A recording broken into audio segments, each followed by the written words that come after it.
For 22 years, one man walked into FBI headquarters every morning, smiled at his colleagues, and quietly handed America's most guarded secrets to Moscow. Reports later valued the damage at over $1.4 billion. He wasn't a foreign infiltrator parachuted into the country. He was already inside. He carried a badge. He swore an oath. And for 2 decades, he fooled every single person trained to catch him. How does a senior FBI counterintelligence agent become Moscow's most valuable asset on American soil and stay undetected for longer than most marriages last? Stay with me. In this video, we're breaking down one of the most damaging espionage cases in American history, the story of Robert Hanssen. We'll cover how he allegedly slipped past internal safeguards, the dead drops in suburban Virginia parks, and the single file that finally brought a 22-year operation crashing down. Why should you care today? Because the same human weaknesses Hanssen exploited, trust, complacency, ego, still shape modern intelligence work. Cyber warfare gets the headlines, but moles still walk the hallways. If you enjoyed deep dives into Cold War history and modern espionage, hit subscribe. We publish a new investigation every week. So who was Robert Hanssen? Really? According to court records and a 2002 Department of Justice review, Hanssen joined the FBI in 1976. Trained as an accountant before law enforcement, he was quiet, religious, and reportedly considered intensely intelligent, sometimes painfully so. Former colleagues in published interviews described him as awkward, distant, and obsessive about technology in an era when most agents barely trusted their own pagers. Here's the part that should make you pause. Hanssen was placed in counterintelligence. That's the unit responsible for catching foreign spies. The Fox, as analysts have repeatedly pointed out, was assigned to guard the henhouse. Quick definition.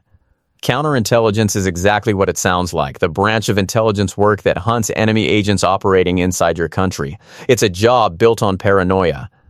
And yet by 1979, just 3 years into his FBI career, Hanssen reportedly walked into a New York office linked to Soviet military intelligence, the GRU, and offered to sell secrets. The GRU is Russia's military intelligence service. Think of it as the Pentagon's Russian counterpart, but with a sharper edge in human espionage. That first contact, according to Declassified summaries, set off a chain of betrayals that would last more than 2 decades. How do you pass thousands of pages of classified material to a foreign power without ever meeting a foreign agent? Dead drops. A dead drop is exactly what it sounds like, a hidden location where a spy leaves materials to be picked up later by a handler. No face-to-face contact. No risky meetings. Just a small signal. Usually a piece of tape on a signpost that says, "I've left something. Come get it." Hanssen, according to the FBI affidavit released after his arrest, used parks across northern Virginia.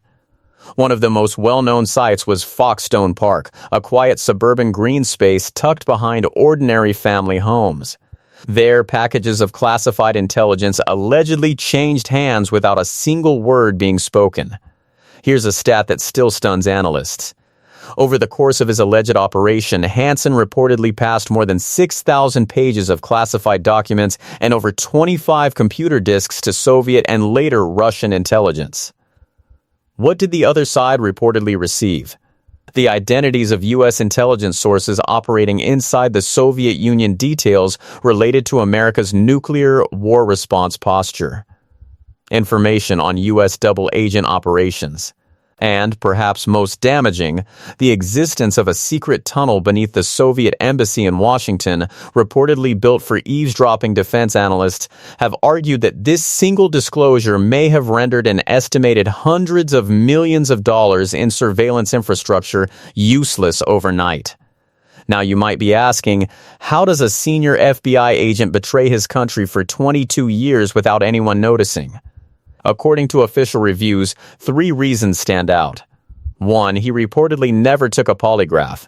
During Hanssen's career, FBI policy did not require polygraph examinations for its own counterintelligence personnel the way the CIA did. A 2002 internal review described this as a critical institutional blind spot.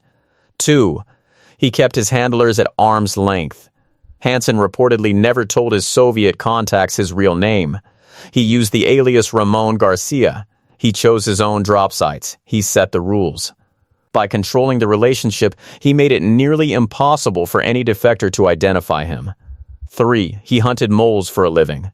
As a counterintelligence officer, Hanssen had access to internal investigations. According to court documents, he allegedly used that access to monitor whether the FBI was closing in on him. He was reportedly the man checking the database for his own name. Let that sink in. The agent assigned to catch the spy was the spy.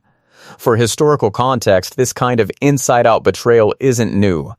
Britain's infamous Cambridge Five of the 1940s and 50s pulled off something similar inside MI6. And on the American side, Aldrich Ames, a senior CIA officer, was arrested in 1994 for selling secrets to Moscow. Different agencies, different decades, same blueprint. So how does a 22-year operation finally end? Not with a chase. Not with a defector pointing a finger across a table. It ended reportedly with a single file purchased by U.S. intelligence from a former source on the other side. According to multiple published accounts and the FBI's own briefings, in late 2000, American operatives obtained an intelligence file on a long-running mole inside U.S. counterintelligence. Inside that file, a fingerprint on a plastic bag, an audio recording of the mole's voice, and operational details only a tiny group of people could have known. The voice was matched. The fingerprint was matched. The man on the tape, investigators concluded, was Robert Hanssen. On February 18, 2001, Hanssen drove to Foxstone Park to make what he believed would be just another drop. FBI agents were waiting in the trees. He was arrested without a struggle. In 2002, Hanssen pleaded guilty to 15 counts of espionage and related charges. He was sentenced to 15 life terms without the possibility of parole. He died in federal custody in 2023, taking many of his motivations to the grave. U.S. officials have publicly described the Hanssen case as one of the worst intelligence disasters in American history, a verdict echoed in the unclassified portions of the Webster Commission report released the following year. So what are the takeaways from one of the most damaging espionage cases in American history? 1. Institutional trust, when unchecked, becomes institutional blindness.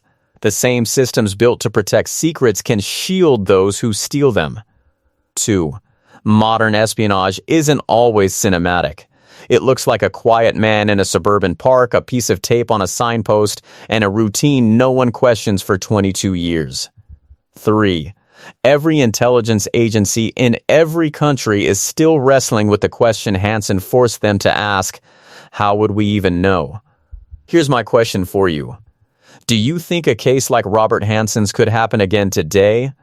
In an age of digital surveillance, AI monitoring, and constant data trails?